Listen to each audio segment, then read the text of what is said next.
wasn't really anything new, because there's so many ghost hunting teams out there. I think I'd followed something that I was passionate about and thought I'll try and grab it from a different angle, but I didn't think they really saw it, or I was trying to portray it. I was disappointed, and so was the team members, and I think we all felt very much like we was left in the dark. You know, just like a ghost. No one knows you're there. Yeah.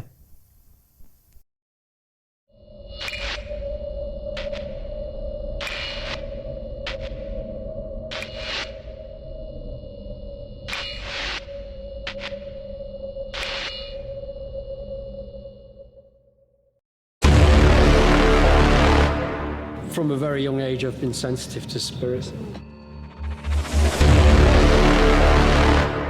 We just put Kenny in these secluded areas and see what happens. Coming in here, several spirits here that wanted my attention.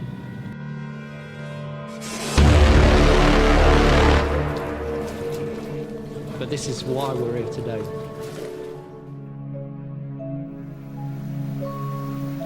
It's funny when you're in the dark, on your own, and all your senses kick in, and you know, your eyes go wider because you want to try and see more through the dark, and your hearing gets sharper. You just feel like something's creeping up behind you all the time.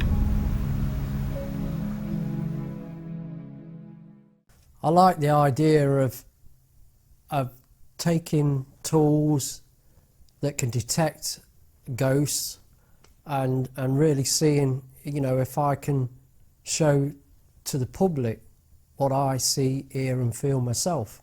I can feel it.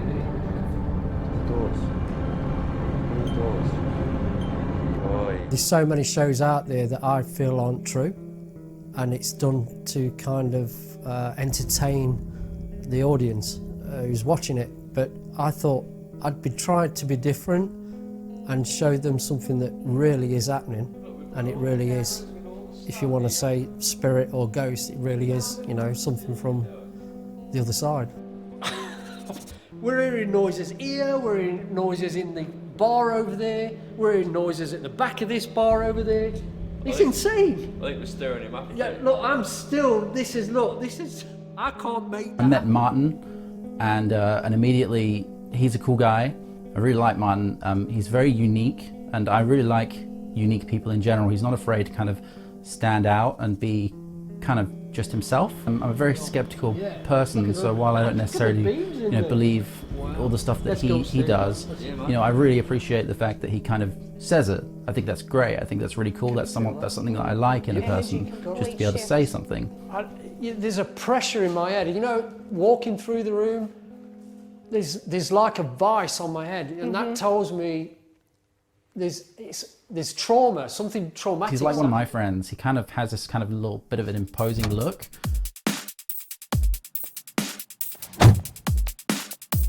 But when you actually talk to him, he's got a lot of interesting things to say.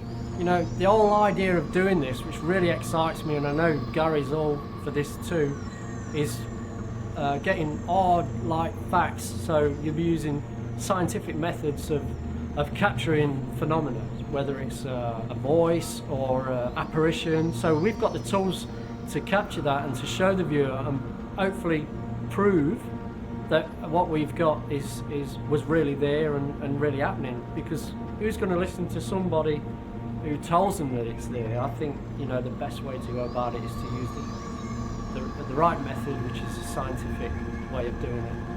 Yeah, because everyone's got their own little opinions, like they've seen a ghost or they've had some sort of, you know, thing. But if it's on document, like if we can get it on film, and you know, then that proves that it is actually there. I turn the pattern light off, and then when you talk about the chemi can, then you can actually make a bit of a theatre about turning it on and rolling it. Yeah, well, I normally do like turn the camera around and be like, this is what I can actually see. Like, Yeah, alright. I'll start the introduction and pass it over to you, and you can just start, and then we'll start walking. Yeah, if you want. I'm all right. Happy to do that way? Yeah. Same way you guys. Okay, this camera's rolling. Yeah, connect. Scene 7, take 1. Hi, so me and Kenny are just going to go around the back and... Coming go into one of the this, dressing none of rooms and us see what's were happening. film majors, none of us studied film a lot. So we had an idea of what we had to do, but we didn't actually know how to put those ideas across. So we did these things called dummy shoots. Now, a dummy shoot is the exact same as a real shoot, except it's just on a dummy location. You're not really in a haunted place, it's just, you're more kind of acting it out. You're just kind of getting the sense for how you'd look in camera, what you can say, what you can do, the movements you're looking for. And then again, when you're behind the camera, it's how we can use the camera to kind of benefit the shoot. I'm so excited. Yeah, man. me too. Maybe we'll actually get to see Sam just go straight across the room. Chance of be a fine thing if it happens, eh? Dummy shoots is the way to go. Practice, practice, practice. You've got to practice, especially when you're not a film major. It was friends and friends of friends that built the team up. And the only disadvantage with that is that I had to learn them how to use cameras and to set up lighting and to set up audio equipment. So I'd really made a rod for my own back, which I didn't realise back then. It was only later on I realised that As you can see I'd taken behind on me, you quite can a tell lot. from this mere look at this location that the building played a huge part. After speaking with some of the locals and employees here at the Calamanda Hotel, who recalled some of their own personal paranormal experiences, like Martha, one of the hotel's receptionists, seeing a transparent, full-bodied apparition entering a room down one of the hallways. That being said, let's go and gear up, check in and try communicating with the fucking spirits that are running around.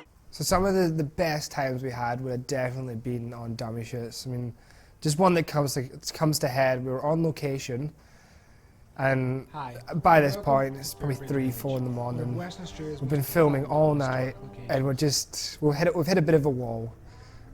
And we just need a bit of a laugh, and at this point, it was so early on, we didn't realise that we necessarily couldn't wear brands.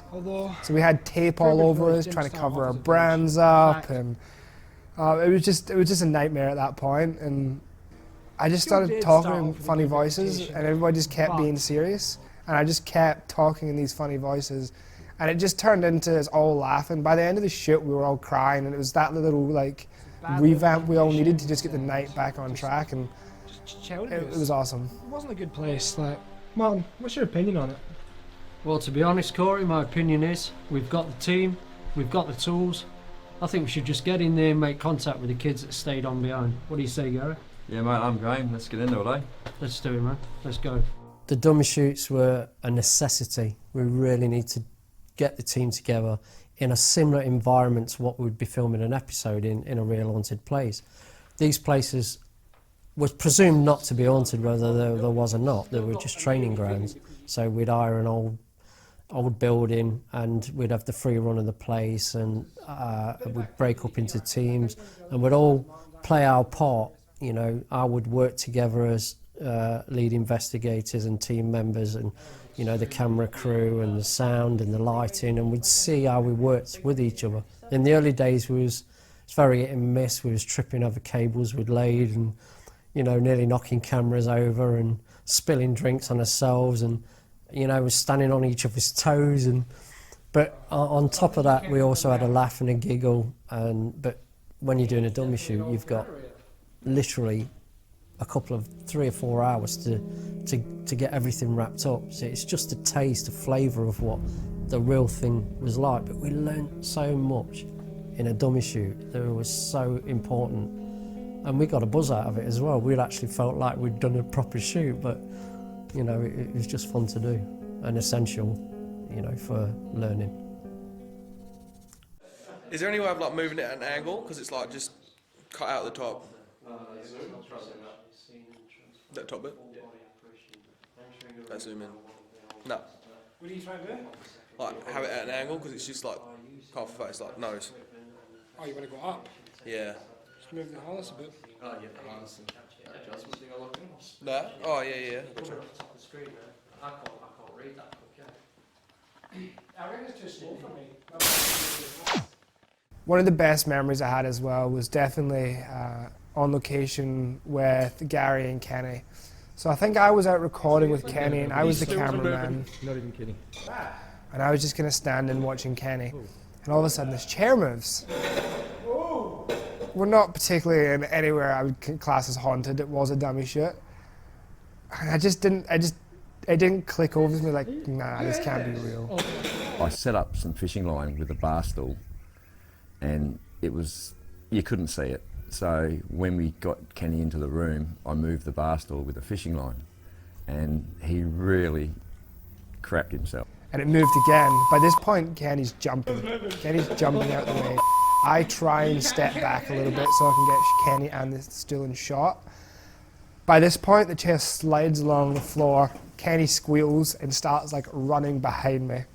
So it turns out Gary put a string on the stool and was giving it a pull just for some dramatic effect on that shit.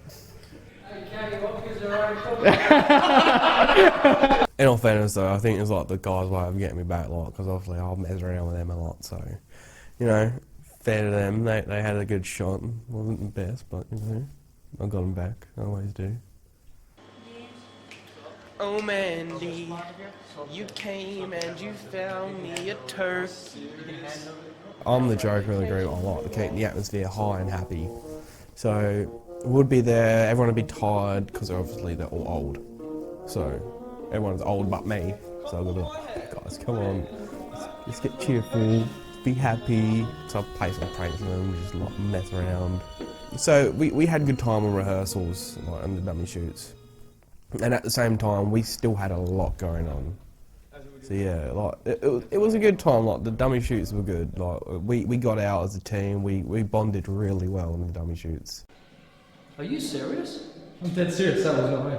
Holy shit. What happened there? That just flushed itself, mate. I thought you came round here and did that. That just did it on its own. One of my best memories of dummy shoots we've taken was it was filmed in the old surf club back in Secret Harbour. And me and Gary, lead investigator, he was a guest, but he was becoming lead investigator alongside me. And we'd done this mock-up shoot in a toilet, and it's the only room that we could get away from the rest of the crew, that we could just like pretend was haunted and everything else. The funny thing was there was no electricity. It had gone 12 o'clock at night. Everything was shut down. We was using our own lighting to find our way around and torches because everything was closed off. So we went into the toilet area, which was a small area, and it was well lit with the cameras.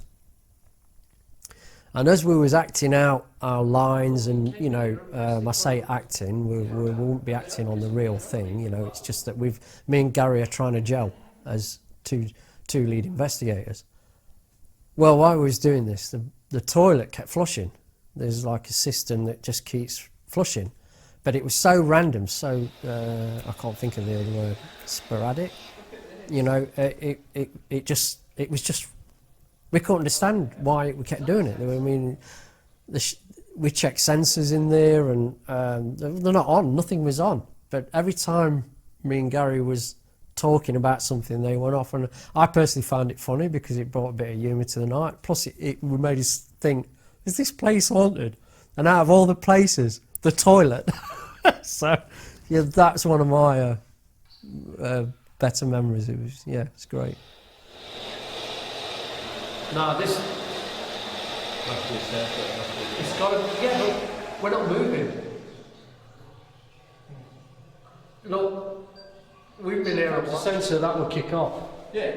Well, how is that? How can that turn itself on and off? We've not activated anything.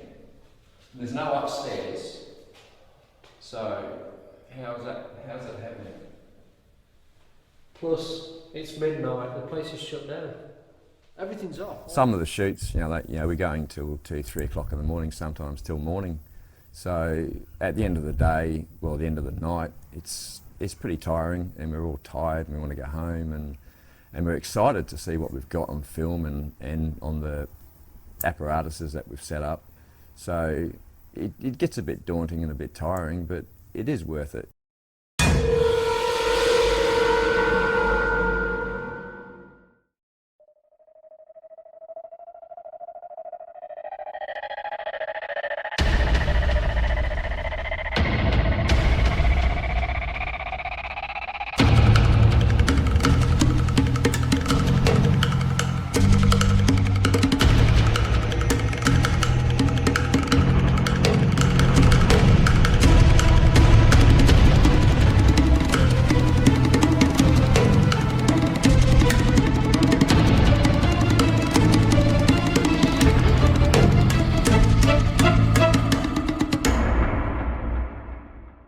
Once we'd finished the dummy shoots, we was lined up for filming the Ravenswood Hotel, which is in Pinjarra.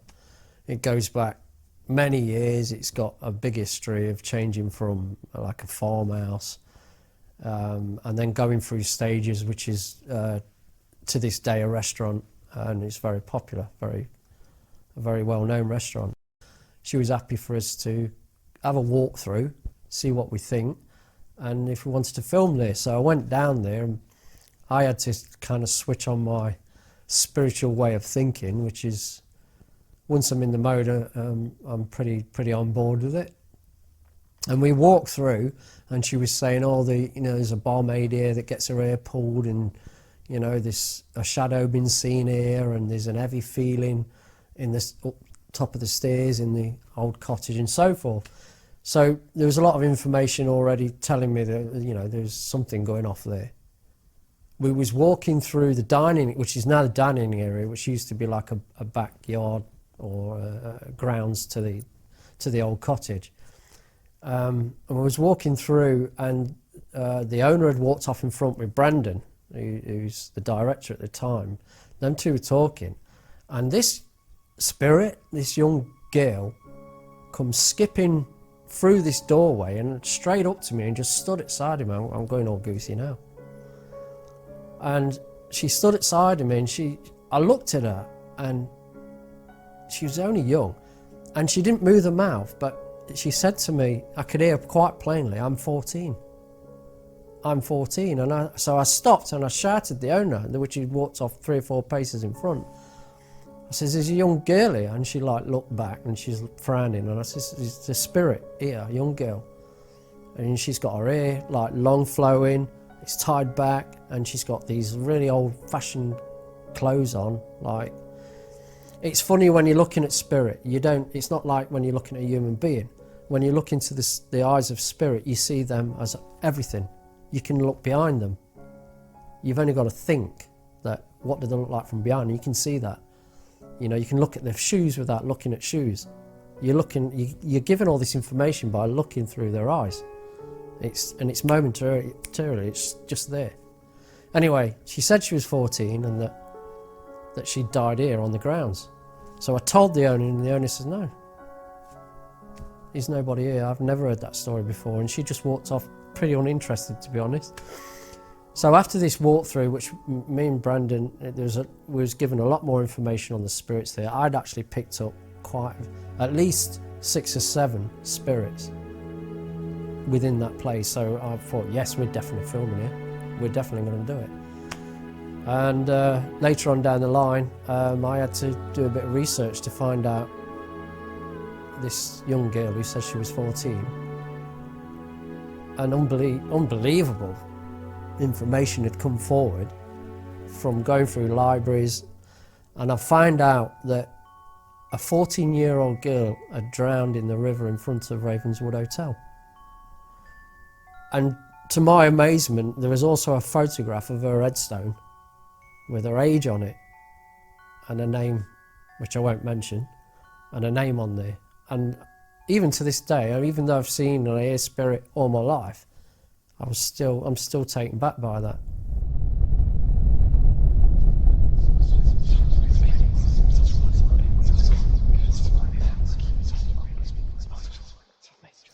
Ravenswood was definitely our real starting point in this business.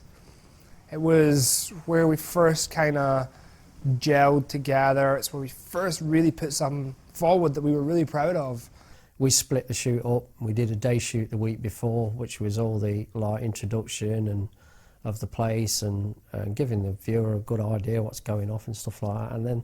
And then the night shoot was done the following week because it would have been too much from filming from 7:30 in the morning till 5 or 6 the following morning. It would have been too much, so we split that up. Yeah.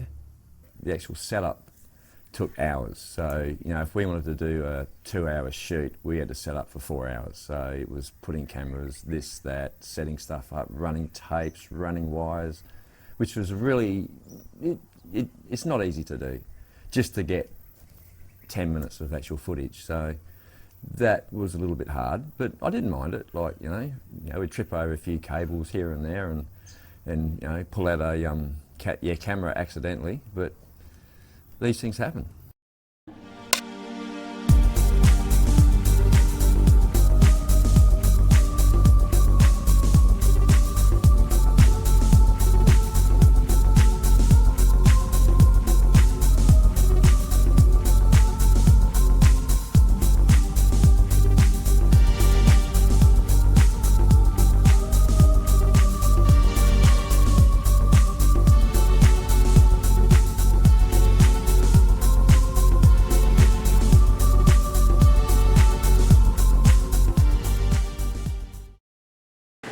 Hi, so right now we're behind the scenes with Active Afterlife and we're going to do some little interviews just to see what actually goes into an episode. Ashley, what are you doing at the moment? I'm practicing my scene for Room 5 where the baby was found dead. So Brandon, what are you doing at the moment? I'm just setting up, or changing the batteries, just had one of the batteries die on us for our last scene, which sucks. So just changing that over and then we're filming our last scene with the baby and it's going to be interesting. Look good, I reckon. So right now we're behind the scenes, we're about to take a shot of them taking a shot of the baby scene. Alright, you ready? James, are you ready? Yeah. Hit record for us, we're rolling. Action.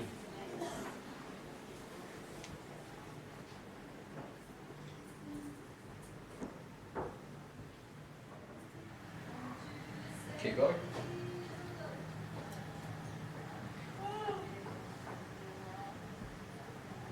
That's fine. We'd been shooting, and in between shots we thought, oh, we'll have a break, you know, we'll have a coffee and, you know, and gather his thoughts and then get back into it. There's an old piano in this room, and it's really like set back in the day, and I thought I'd go over and tinkle with the ivories. And I was playing a few tunes, and Gary just comes up at the other end of the piano and presses these like creepy notes. And it was just a momentary thing, you had to be there. It was so creepy, it really freaked me out. I was actually scared, and I'm the lead investigator. I had to tell him to stop playing the piano. It was that to me it was a small moment, but it was fun, you know.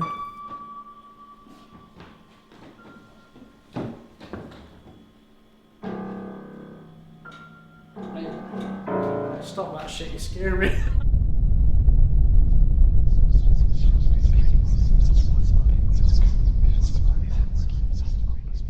I was sitting in the control room by myself. I don't know where everyone, I think they were all downstairs doing something.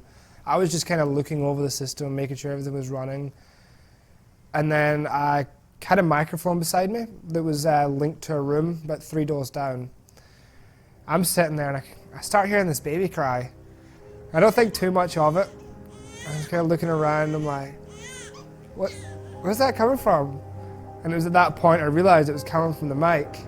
Now there was a door and a hallway in between where this was, and this was our first real shoot. So I had that moment of fear. Do I walk to the noise, or do I yell really loudly and try and get everyone to come? Well, I can say I did a bit of both.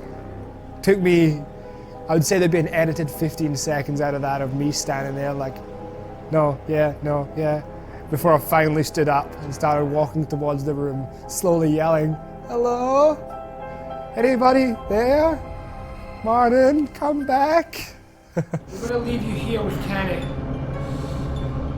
Please communicate. So in the Ravenswood, Corey left me in a room and there was meant to be a spirit of a baby there. And he's just like, okay, I'm going to leave it. Now he can see me getting upset, like, not just like for being scared, just like generally getting upset. And we'll see if you can pick up something on your own. Are you ready? I don't know if this is a good idea or not.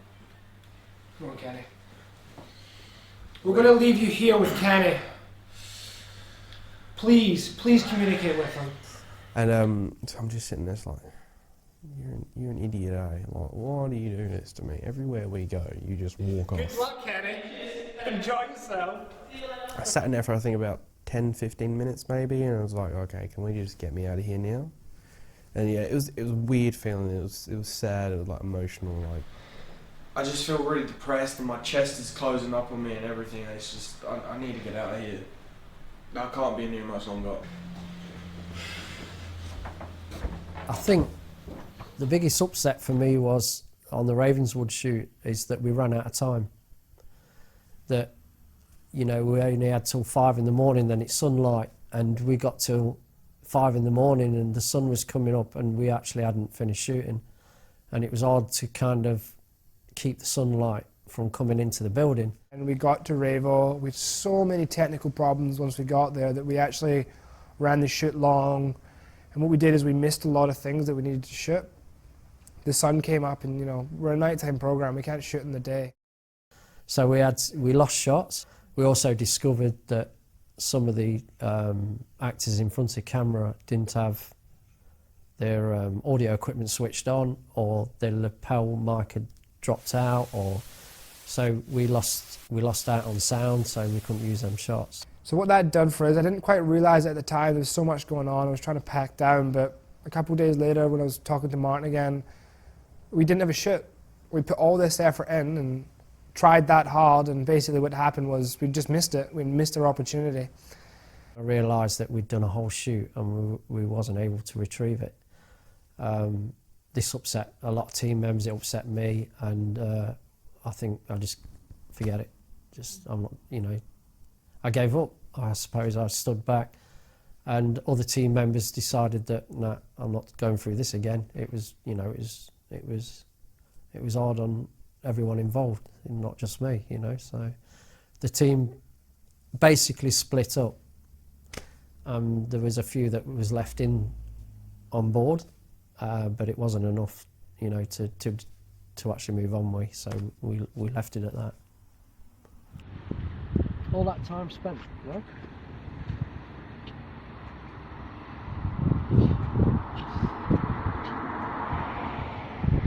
I just might as well give up, haven't I? I really don't know what to.